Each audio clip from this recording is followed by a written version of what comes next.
स्वागतम मरొక blog basic introduction so तीसको किस तो क्या रे सिल्क मार के वर्क को तेरा कोर्स देख लेता तेरे को मार देता तेरे को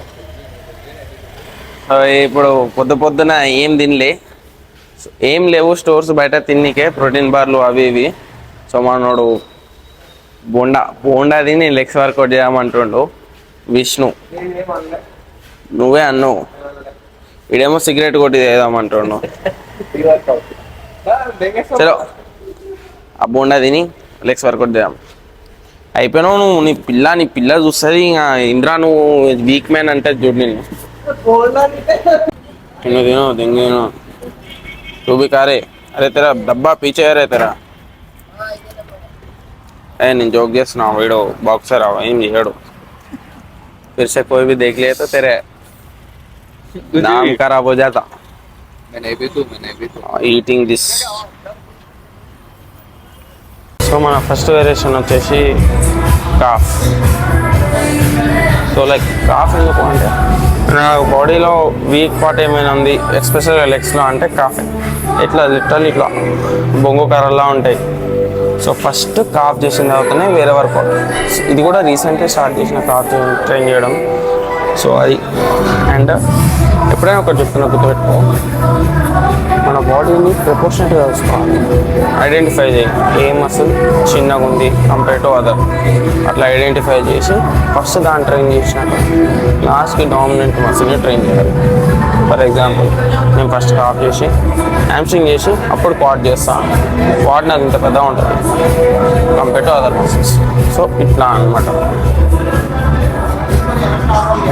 సో లాస్ట్ టైం పవర్ లిఫ్టింగ్లో అయిన ఈవెంట్ని ఇన్స్పిరేషన్ తీసుకుని మనం డెడ్ లిఫ్ట్ స్టార్ట్ చేస్తున్నాం అసలు నేను డెడ్ లిఫ్ట్ చేయ we are body builders not power lifters ఇదేదో నా ఎక్స్క్యూజ్ కానీ సో ఇప్పుడు 140 kgsని తో ట్రైన్ చేస్తున్నా మేబీ ఒక 3-4 reps వస్తాయేమో అంతే బికాస్ ట్రైన్ చేసి 2-3 years అవుతుంది this will be our episode 1 of our deadlift practice 1 expect will see bullshit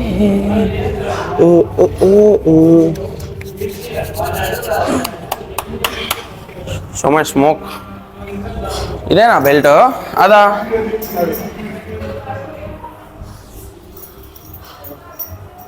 because బ్లాగ్లో కూడా వస్తుందిరా రీల్లో కంటే కట్ చేసి పెడతా మాటలు ఒకటే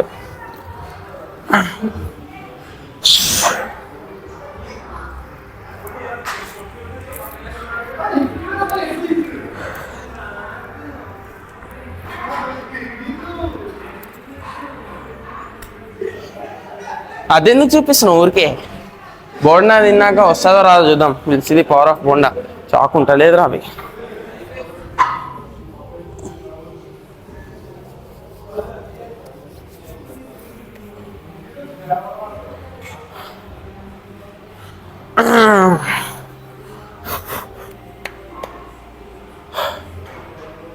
సాంగ్ ప్లే చేయవా అవుతుందేమో చూద్దాం అవుతుందిలే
one more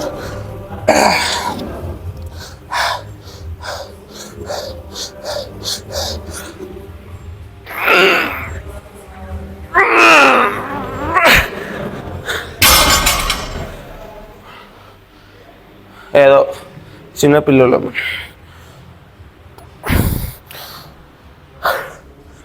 Xiaomi hook grip thumb మీద. I was lifting on my thumb. Enough. Abhay.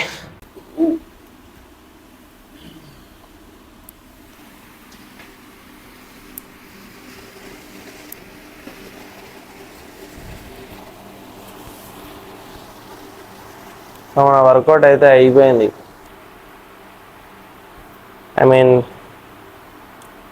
Dead lift చేసిన, లెగ్ ప్రెస్ కొట్టిన, ఎనర్జీ అయిపోయింది. సో అట్లా ఆపేయాల్సి వచ్చింది workout. So to be frank, నాకు లెగ్ వర్కౌట్ అంటే ఇష్టమే ఉండదు. దాని అమ్మాయి అసలు నేను వాటిని ట్రైనే చేయ, బట్ అవైతే పెరుక్కుంటా వెళ్ళిపోతాయి లెగ్స్ అట్లా. ఏందో మళ్ళా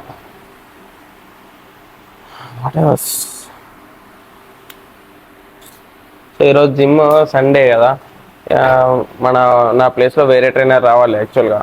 అబ్బాయికి సంథింగ్ ఏదో వర్క్ ఉండి రాలేడు. సో ఆయన బదులు మనం వచ్చినాం అన్నట్టు జిమ్కి. అండ్ 11 o'clockకి బంద్ అయితే ఇక 1 అవుతుంది. 1 వరకు ఉన్నా. ఇప్పుడు మెల్లగా ఇంటికి పోయి లంచ్ ఏమైనా తింటే బాగుంటుంది. యాక్చువల్గా నేను డెడ్ లిఫ్ట్ మానేసి ఐ గెస్ ఇట్స్ 1.5 months అవుతుంది. 1.5 months బ్యాక్ అప్పుడు నాకు 140 kgs, నాకు 7 reps. ఈరోజు అయితే డైరెక్ట్ 9 reps వచ్చినాయి. ఇంకా వీక్ అయినా అనుకున్నా, లైక్ డైట్ లేదు నాకు ఒక 15 days కింద. మనం ఏం తింటలేము డైట్. ఈ అమ్మాయి ఫ్యాన్ బంద్ చేద్దామా?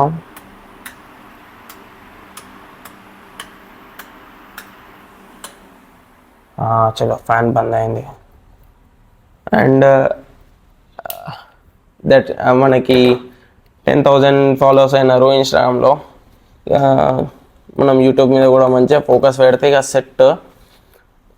యూట్యూబ్లో ఇక 10,000 అంటే అది ఇంకా నేను ఇమాజిన్ చేసుకోలే. కానీ యూట్యూబ్లో 1,000 followers రీచ్ అయితే ప్రస్తుతానికి అది చాలా ఎక్కువ అని అనుకుంటున్నా.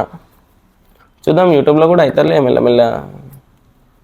అసలు ఇన్ఫ్లుయెన్సర్ అంటే నా దృష్టిలో మెయిన్ యూట్యూబ్లో ఫాలోవర్స్ ఎక్కువ ఉన్న మన ప్రకారం. నాలుగు తిరుగుతలే. చేద్దాం అన్నీ చేద్దాం. కష్టపడితే అవ్వంది అంటూ ఏం లేదు. అండ్ ఇట్లా నా సోది వినడానికి రెడీగా ఉన్న వాళ్ళు ఇట్లా ఉంటే కూడా క్లిక్ అవ్వచ్చులే.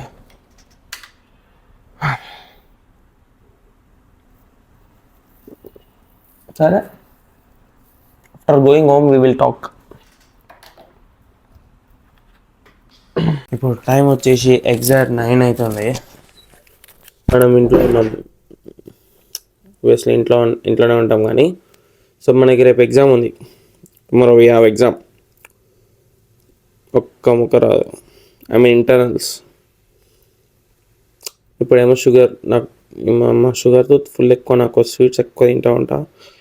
ఇప్పుడు పోయి షార్జా అనిపిస్తుంది. Will go and have Sharjah. వచ్చాక మొత్తం చదువుకుంటా కూర్చోాలా.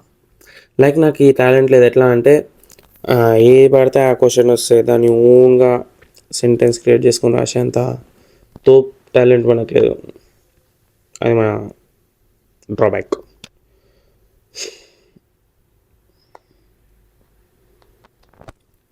ఇంకొక 2 నెలలు రాబాయి కాలేజ్ అయిపోయింది అనుకో, ఫుల్ టైం యూట్యూబ్ అండ్ దీని మీద ఫోకస్ పెడతా. అది సరే. ఇప్పటికైతే వెళ్ళి చాలా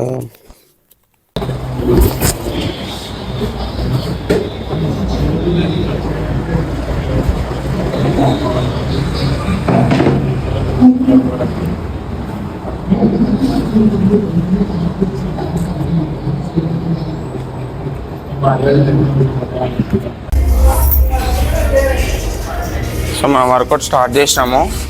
అండ్ ఈ బెల్ట్ ఎవడో పెట్టుకుండు, మొత్తం తడిచిపోయింది. పట్టుకోరా బెల్ట్. దాన్ని మంచిగా పట్టుకో, 2 hands-తోనే మిడిల్లో పట్టుకోరా బై. స్క్వీజ్ అయ్యి ఏముందో చెమట.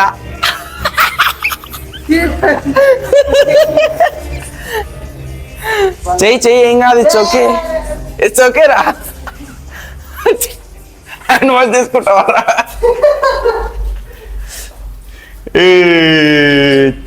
సుల్లియా వేసుకోపో. ఏ బ్లేజర్ వేసుకున్నావు కదరా, జాకెట్ వేసుకున్నావుగా, వేసుకో.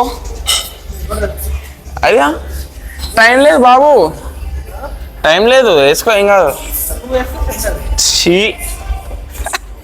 ఏందా చేస్తుంది అమ్మ, ఎందుకుంటారా పోయి జనాలు. So 70 kg rowing.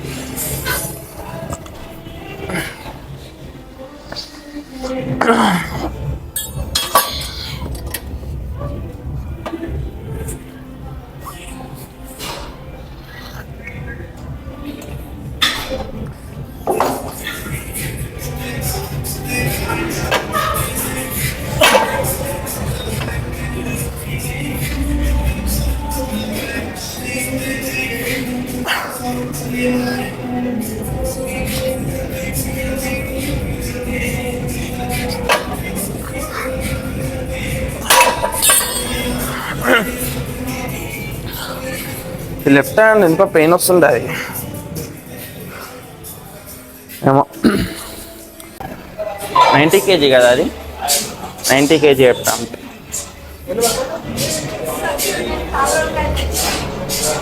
చక్కది 6 వచ్చినా ఎక్కువనే నాకు తెలిసి.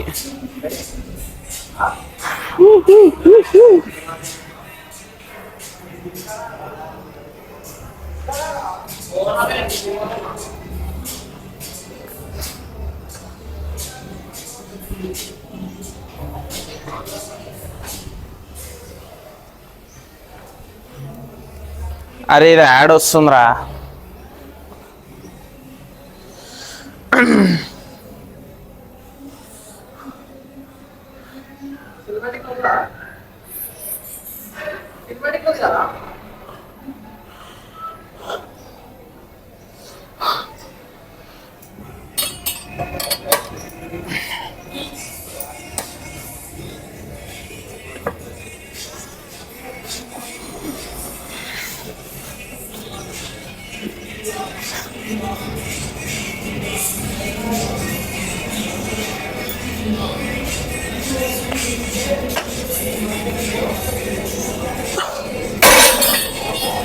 వస్తలేవు. ఇంకోటి వస్తుంది కానీ ఫామ్ ఎట్లా వచ్చింది, బేకార్ కదా. కొంచెం బాగుంటుంది, ఇట్స్ ఓకే. చూడు 3 స్పీడ్లో నడుస్తున్నా స్లోగా. సో మస్తు మంది కార్డియో అనగానే running, jumping, hit workouts like balls throw చేయడం ఇట్లా వేస్తూ ఉంటాం. సో బేసికల్గా మన బాడీలో 2 types ఆఫ్ ఎనర్జీ స్టోరేజెస్ ఉంటాయి. ఒకటి ఫ్యాట్, ఇంకోటి గ్లైకోజన్. గ్లైకోజన్ అంటే ఏం లేదు, షుగర్స్ కార్బోహైడ్రేట్స్ తిన్నప్పుడు మన బాడీలో గ్లైకోజన్ ఫిల్ అవుతుంది, దాన్ని మనం బాడీ యూజ్ చేసుకుంటుంది. సో మన ఇప్పుడు చూసి నేను వాక్ చేస్తున్నప్పుడు I'm able to talk. So అంటే నా హార్ట్ బీట్ అనేది నార్మల్లా ఉంది, మోడరేట్లో ఉంది. ఇక్కడ ఏమవుతుంది హార్ట్ బీట్ కొంచెం మోడరేట్ ఉంది కాబట్టి ఫ్యాట్ని యూజ్ చేసుకుంటుంది. Slow walking, slow instant energy కాదు కదా, దన్నదన్న యూజ్ అవ్వట్లేదు కదా. బట్ ఎప్పుడైతే మన హార్ట్ బీట్ ఎక్కువ ఉంటుంది, మాట్లాడలేకపోతున్నా, రన్నింగ్ చేస్తున్నా, హై ఇంటెన్సిటీ చేస్తున్నా అనుకో, ఆడేమవుతుంది మన బాడీలో ఉన్న ఈ కార్బోహైడ్రేట్స్ని యూజ్ చేస్తుంది. దీనివల్ల 2 డిసడ్వాంటేజెస్. ఒకటి, గ్లైకోజన్ స్టోరేజ్ అయిపోగానే ఘోరంగా ఆకలిస్తుంది. ఇంకా కార్డియో చేయగానే ఇంకా నువ్వు హంగర్ లెవెల్స్ తట్టుకోలేవు, ఇంకా మెక్కి తినేస్తావు, ఇదో డిసడ్వాంటేజ్. ఇంకొకటి, మ్యాక్సిమం మసిల్ రిటైన్ చేసుకోనికే నువ్వు ఉన్న నీ గ్లైకోజన్ మొత్తం యూజ్ చేసేస్తావు కదా, అది అయిపోయినాక కూడా ఇంకెక్కువ చేస్తున్నావు అనుకో, కొన్నిసార్లు నీ మసిల్నే యూజ్ చేసుకుంటుంది ఇన్స్టెంట్ ఎనర్జీ కోసం. ఇది ఒక సెకండ్ డిసడ్వాంటేజ్. సో మనం కార్డియో ఎప్పుడైనా చేసినప్పుడు స్లో వాకింగ్ చేయాలి, అంటే మన హార్ట్ బీట్ రేట్ అనేది మోడరేట్ ఉండాలి. అది మ్యాటర్.